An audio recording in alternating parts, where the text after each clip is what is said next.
it was either suicide or look for help. For me, those are my two options. I went looking for help.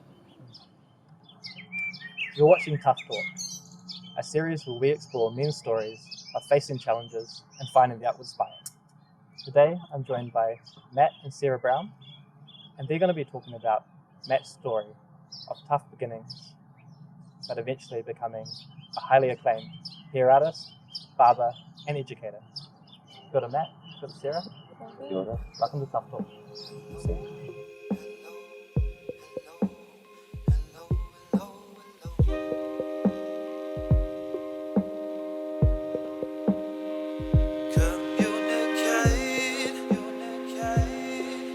Welcome to Tough Talk, going deeper.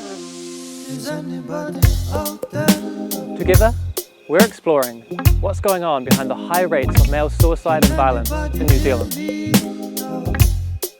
I'll be talking to Kiwis who are tough enough to show their emotions, so we can all learn how to talk about what's going on deep down.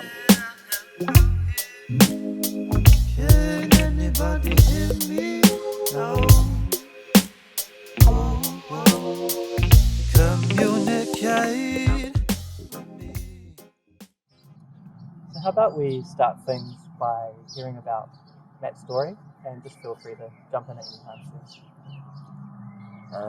For me, I grew up here in Christchurch. I was born in Auckland. Come from a household of 9 siblings. I'm the middle child.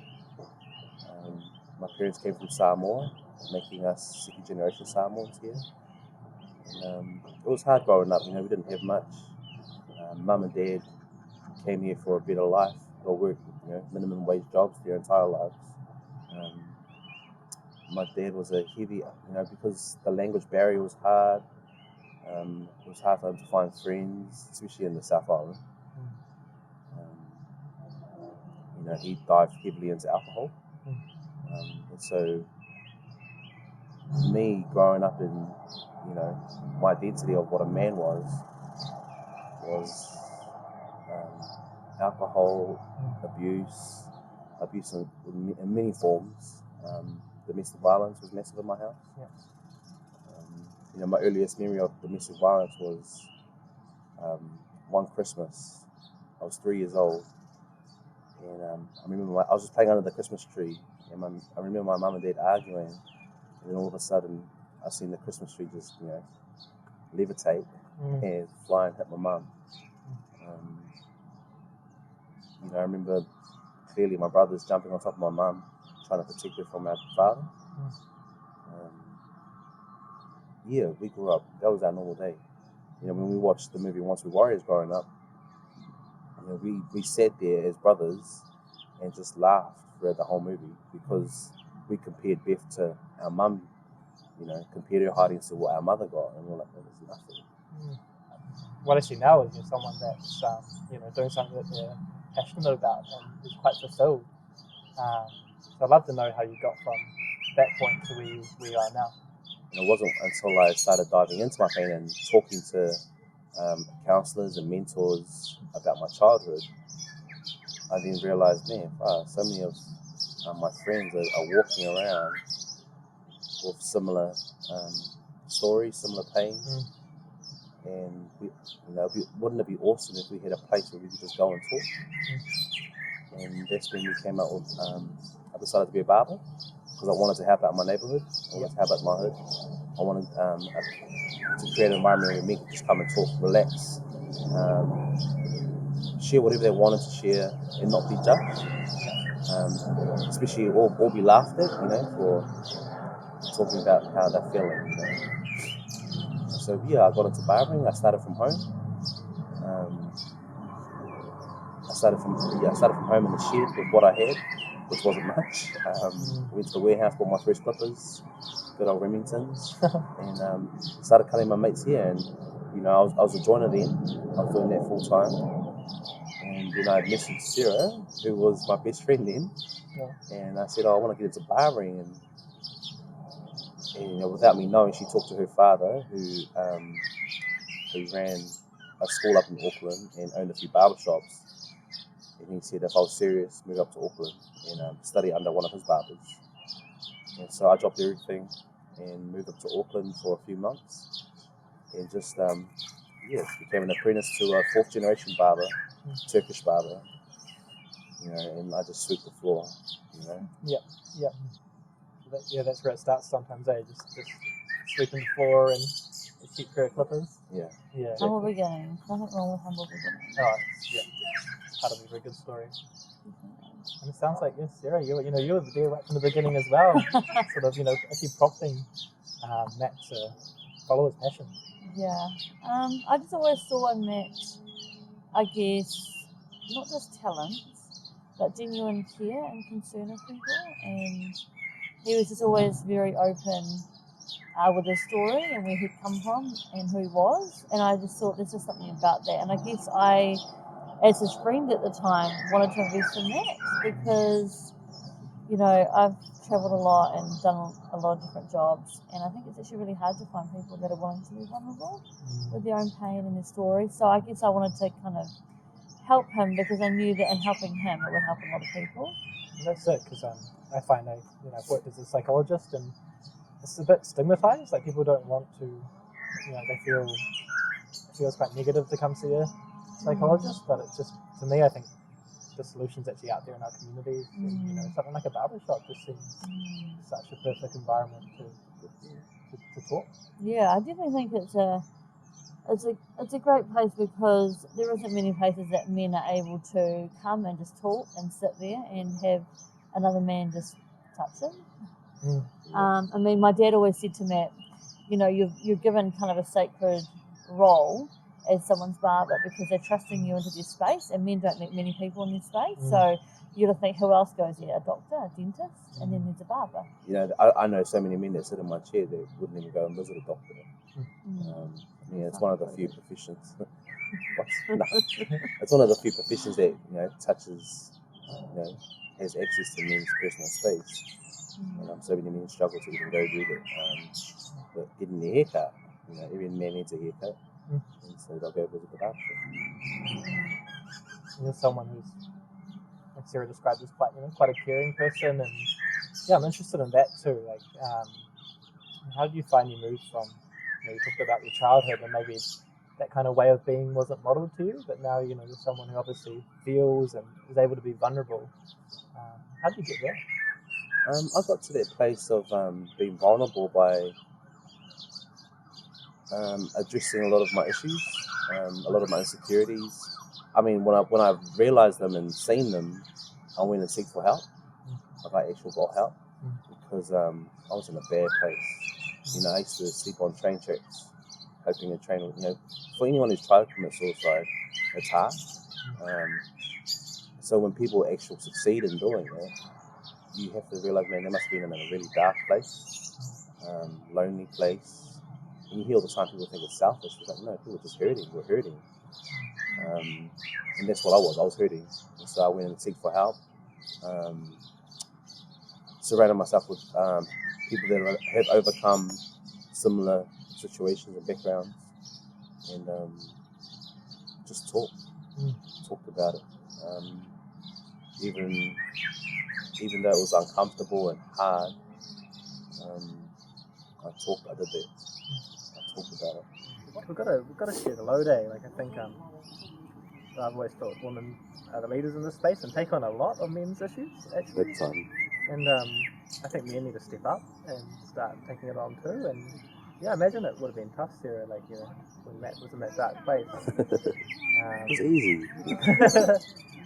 I think I came into, I started being friends with him probably just after that season of his life, and he was still quite closed off. He didn't really talk too much about certain things.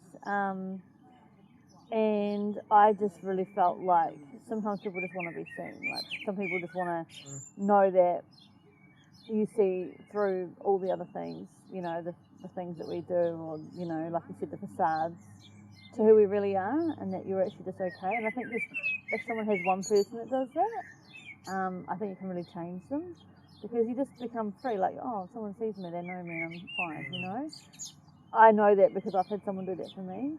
I think for anyone that is going through hard things in their life or has come from hard places, you can never change it. I think you can just accept that it's happened and make peace with it, Yes. and then go from that place to moving on and like finding yourself and where you want to be in life.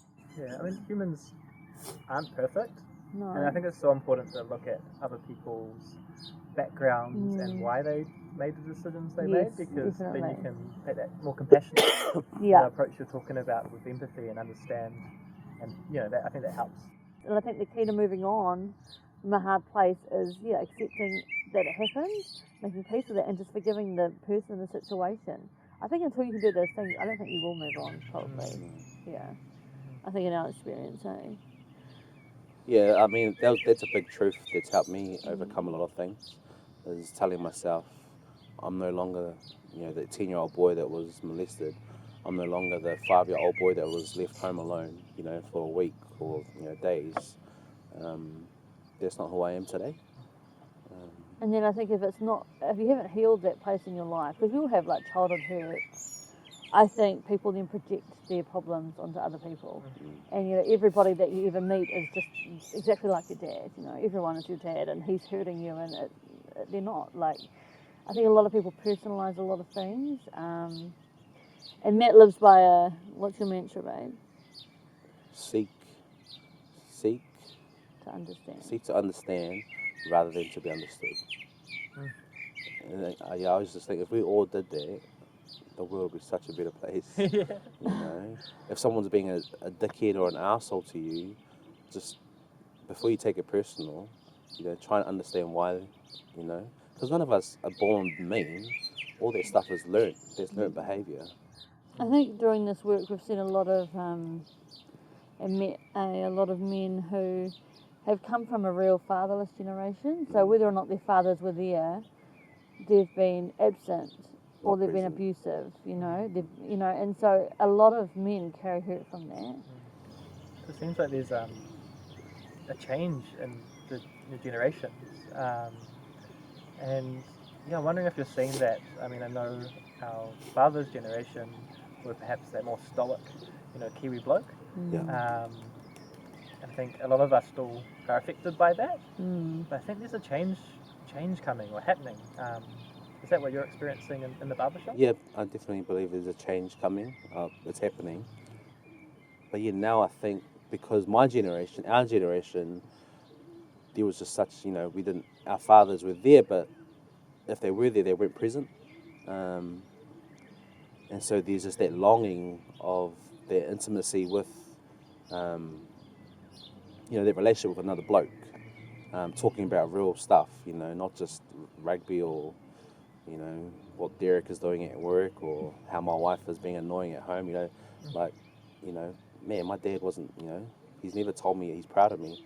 I think those conversations are happening more because, my generation are longing for that connection.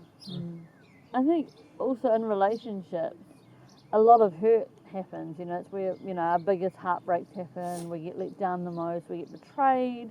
We can get rejected. There's so much things, happen through a relationship. But then also the greatest healing and the greatest love also comes through relationships. I really wonder, how do we all do this? How do we create more spaces like this? Because, there's only so many people Matt can help or that other people can help. And I'm wondering, as a community, how do we create these safe places where people have the courage to ask those questions and talk about these hard things? I guess it'd be helpful to know. How did you do that? How did you? What are the key ingredients? My world is my neighbour. My world is my brother. My world is my my colleague at work. So if I really want to change the world, I have to start with myself, and myself will then hopefully start affecting my space. Like, I think we live in a world where we're like saturated in people's fake realities. Like Facebook, people put up all the good stuff, Instagram, we filter all our pictures. It's kind of like not really real. So I always tell myself, really behind the story, I mean, I know for myself, like I might post up a cute picture of my son doing something really cute, and 5 minutes before that he was screaming and having the biggest tantrum and being so silly and so naughty. In the mall having attention from everyone. Like, I'm not posting that one up. I think you got to tell yourself, everyone's got their own battles. Everyone's got hard things.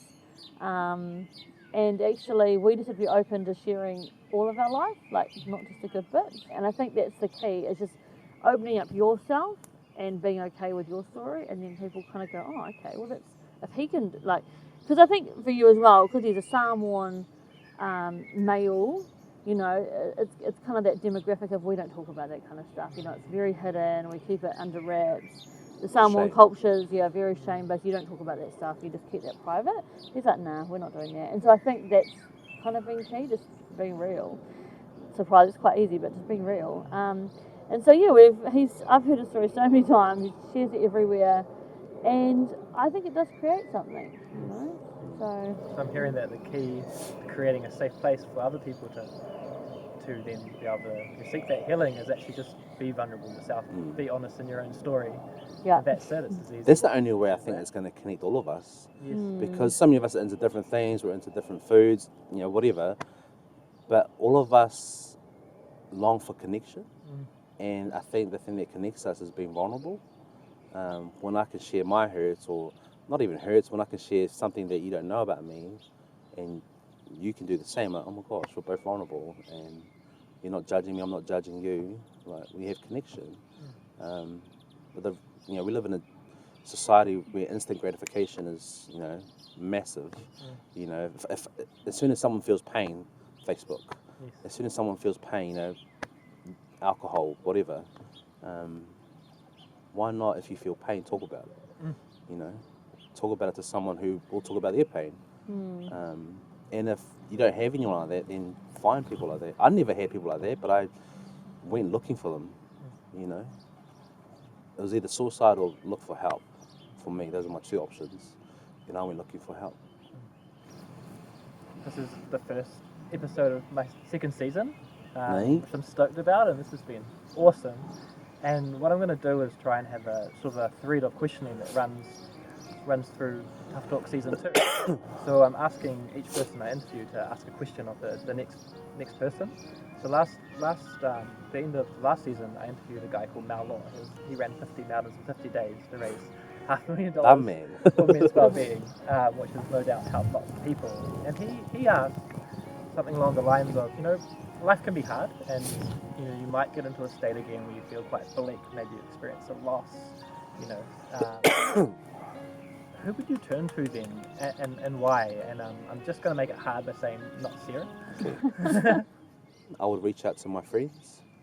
My best friend who lives in Dunedin, I'll just talk to him on the phone. He's the godfather to my son.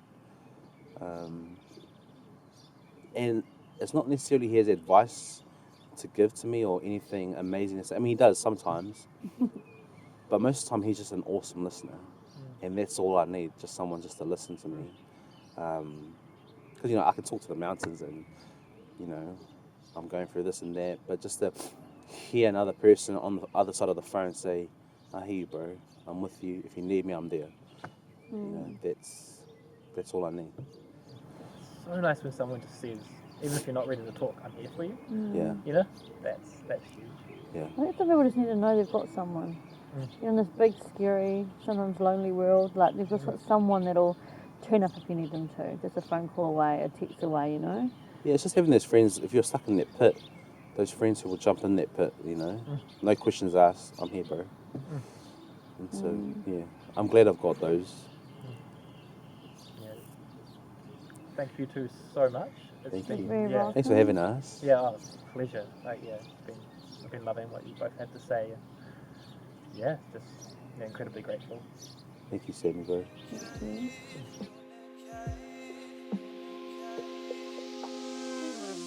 Is anybody out there?